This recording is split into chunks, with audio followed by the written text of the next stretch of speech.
औज़ुबिल्लाहि मिनश्शैतानिर्रजीम बिस्मिल्लाहिर्रहमानिर्रहीम।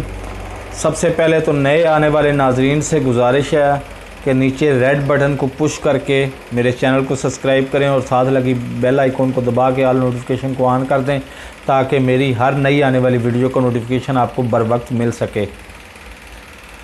लो जी, बेनज़ीर जब कत्ल हुई थी या शहीद हुई थी तो उनकी तहकीकात के लिए स्कॉटलैंड यार्ड से एक पुलिस मंगवाई गई थी। उन्होंने तहकीक की थी। चलो वो तो कुछ तुक बनता था कि स्कॉटलैंड यार्ड की पुलिस जो है वो पाकिस्तानी पुलिस से बहुत जदीद तरीन ट्रेनिंग भी है उनके पास, और उनके पास वसाइल भी पाकिस्तान से कई ज़्यादा हैं। आज एक नया लतीफ़ा हुआ है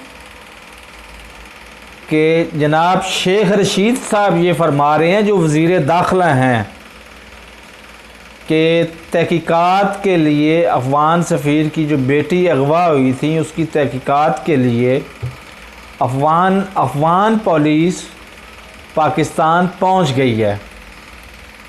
तो इस पे यही मैं कह सकता हूं कि अगर मेरे अंदर वो कुछ होती जो शेख रशीद साहब में पैदाइशी तौर पे नहीं है। शेख रशीद साहब की दो खसूसियात याद रखिएगा। एक तो उन्होंने वाशरूम भी जाना हो ना, उस पर भी प्रेस कॉन्फ्रेंस रख लेते हैं कि वाशरूम जाने की वजूहात क्या हैं।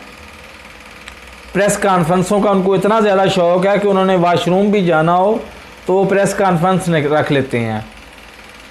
और दूसरी बात ये कि क्या उन्होंने अपनी नाअहली साबित नहीं कर दी कि अफ़गानिस्तान जैसी पुलिस आके पाकिस्तान में तहकीकात करेगी कि अफ़गान सफ़ीर की बेटी अगवा हुई थी या नहीं हुई थी।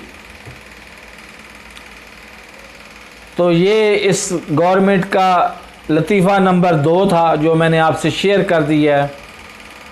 आखिर पे फिर गुजारिश है, रेड बटन को पुश करें, साथ लगे बेल आइकॉन को दबा के ऑल नोटिफिकेशन को ऑन कर दें ताकि मेरी हर नई आने वाली वीडियो का नोटिफिकेशन आपको बर वक्त मिल सके। अल्लाह हाफ़िज़।